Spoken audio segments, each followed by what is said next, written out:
But we weren't always so positive about TSM on this fair program. And so sometimes we have to check ourselves and we have to call ourselves out. And that's exactly what we're going to do here. Roll the tape. TSM. Jacob, tell me something. Tell me about TSM right now. How do they lose to Immortals this week? What is going on with this team? What are the challenges that you are noticing here? This team's bad. Like I don't know what more to say, right? Wow. Like, I don't think they're bad. I don't, they're not amazing, but I don't think they're bad. like the stats that we have on screen right now, like obviously point to everyone except Bjergsen and Double Lift because they're the carries. But like I think this team collectively should take some blame here. And I've been very unimpressed by this team. I thought this team would be a lot better. I thought they would make the World Championship. I'm having some serious doubts here midway through the split. But I mean, since then, Jacob, you've been pretty complimentary, at least on this program. Hey, I'm not going to take back what I said because after those losses, they did look like a bad team, and they were a bad team. What has changed since then, and what has changed since now, is that Brokenblade and Spica have definitely leveled up, and I want to give a lot of love to the both of them. They looked very good in this final, and other than the miss smite or the smite steal against Golden Guardians earlier, where Closer stole from Spica in the first Golden Guardian series that TSM lost in this playoff, Spica has actually looked really good. He's reached a level that I thought was possible, but I was worried that may not be achievable because this team, it just comes with so much pressure for someone like that, and junglers historically have had an issue on TSM in terms of being able to give time to grow, but they've given it to him. I actually do want to point to something on that regard. I talked to Sven not all that long ago for something I was working on about C9, and I was talking to him about the expectations that he had for TSM last year. And something that he said to me that he wished TSM 2019 would have done differently was during the summer would have stuck with one jungler. If you remember, they were constantly back between Greg, Akadi, and then eventually Spica, right? But the thing is with TSM is like it is a difficult team to play on from a pressure perspective. They have more fans than any other in North America, and that is really difficult if you are a young player. I think by sticking with Spica, even in moments where he did not look good this season after they got rid of Dardoch, I think that he's been able to grow significantly. Brokenblade had a fantastic playoff also. I think that these two guys may not get as much love because they're not a name like Bjergsen or Double Lift, but I think that they deserve it. And even though like Double Lift looked much better at the beginning of this split than he did in playoffs, he looked fine in the final. But like when they played GGs, like he looked outclassed by FBI significantly. Like where you could argue that FBI is the best AD carry in all of North America potentially, right? Like in terms of like how much do you want to argue that against Sven? But still, for me, I think that Double Lift is now in the conversation of the liability of this team, whereas I was very impressed by Spica and Brokenblade's performance over the past couple of weeks, and I think that they deserve a lot of love. So I don't take back what I said. They did look really bad back then. I think that those two guys have grown in particular, and I think that Bjergsen is continue to be Bjergsen. He is the best mid laner in North America, and so that all of those things coming together, that is why they are NA LCS champion. Unlike Jacob here, my friend and fellow colleague, I will take back what I said. I will apologize for what I said. About a month or so ago, I made fun of Spica. He was having a rough patch. I said he's playing like someone who doesn't realize that his keyboard's not connected to his computer. I thought he looked out of water. He was being dominated by most of the junglers in the league. He didn't look like he was comfortable. And I'm here to say I'm a clown. I was wrong. I was dead wrong about Spica, and I apologize for my wrong take. Because sometimes you just have to stand up and say you was wrong. And I'm not saying Spica is going to be a world beater. I'm not saying he's going to go to Worlds and he's going to, take down Kanavi and Canyon and raise the Summoner's Cup on, October 31st in Shanghai. But he's a damn good player. And every single time he's been pushed against the wall. When clowns like me have said, he's just another ward in the long line of failed prospects of the TSM jungle, he has stepped up. Be it with the River Shen, be it with, the Jarvan, doesn't really matter. Every time that TSM needed him in the playoffs, especially after losing the Golden Guardians in the first round, he saved their tails a lot of times. Bjergsen obviously is the MVP of the team. They're not there without Bjergsen, but honestly, they're not champions. They're probably not going to Worlds without Spica either. So I also want to give a shout out to someone. I remember I was at Scouting Grounds. I believe Emily was there too. Scouting Grounds 2017, when Spica, Blabber, Vulcan, Kumo, the most stacked Scouting Grounds class we've ever had. And I remember when they were first doing the initial drafts, where teams of like Team Infernal and Team Ocean and Team Mountain were drafting their players. TSM and Parth were on Team Infernal.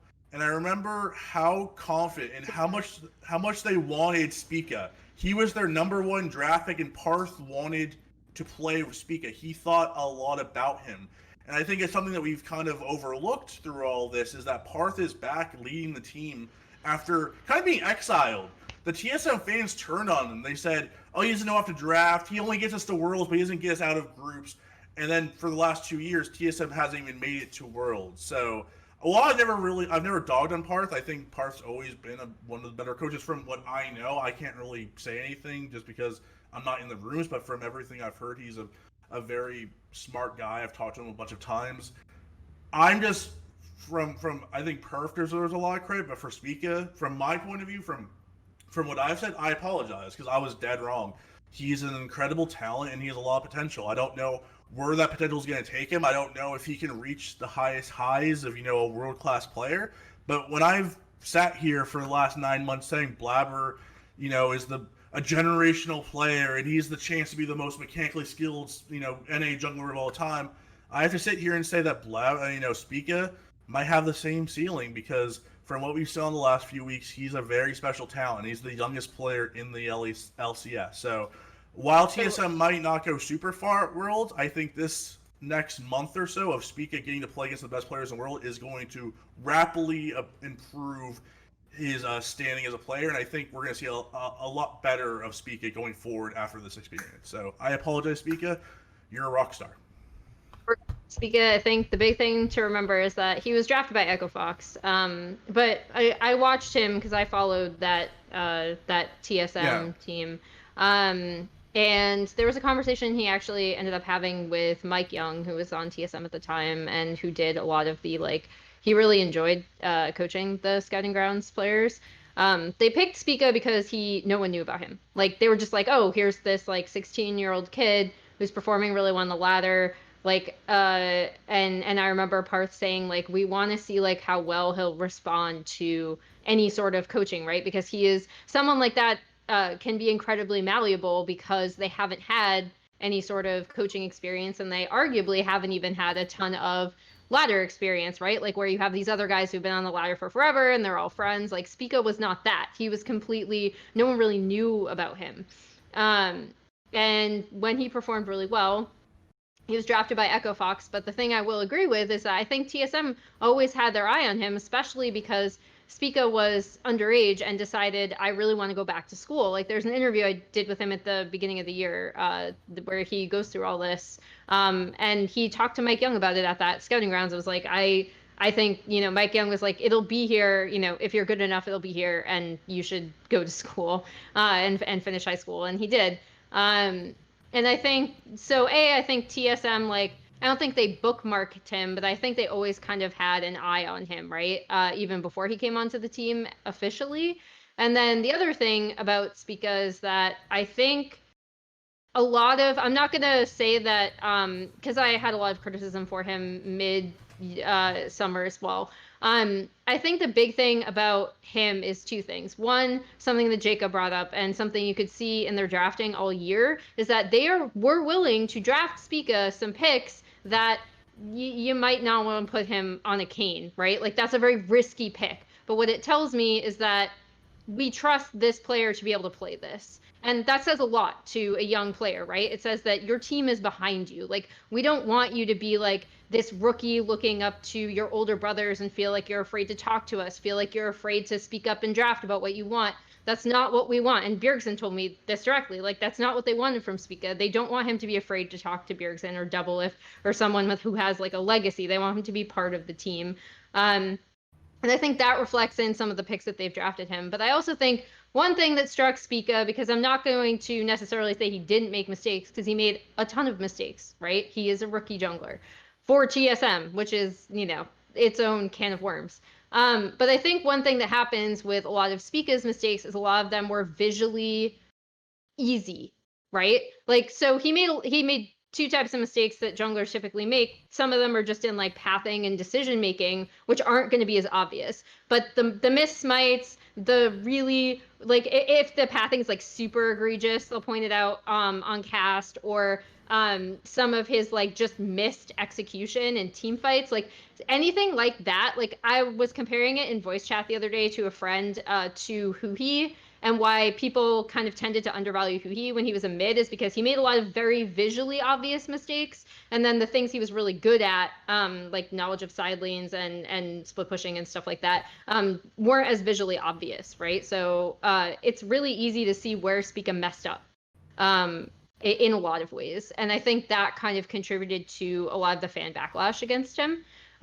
Which is unfortunate. I'm not saying that he didn't make those mistakes, obviously, but it's unfortunate that that created kind of a this weird like backlash of the community, blaming him and being like, this is why TSM is doing really badly. I think it speaks to how much this team trusted Spica, that they were like, no, we're sticking with him. We're not making changes. This is our guy. And they're drafting, and their like execution has shown that. And so I'm glad that the team stood behind him and allowed him to grow as a player. And I just want to make one quick point about Brokenblade too. This team, one thing that has been really obvious is that the bot lane has struggled and sometimes to really pick up the mantle, right? Like this is team solo mid, and sometimes they do just win, but because Bjergsen's just insane and very, very good at his job.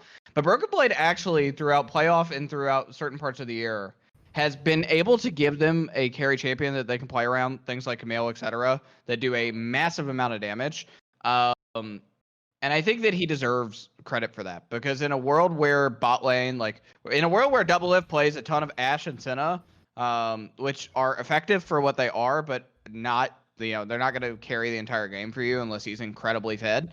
Brokenblade has been able to give them that other sort of carry power, and I think that Brokenblade deserves a lot of credit as well. Also, like FBI, I think a lot of people underrate him because he's from a minor region, and I think that given the fact that both of them have been able to come to NA and find success, you have to give love to Brokenblade and FBI both.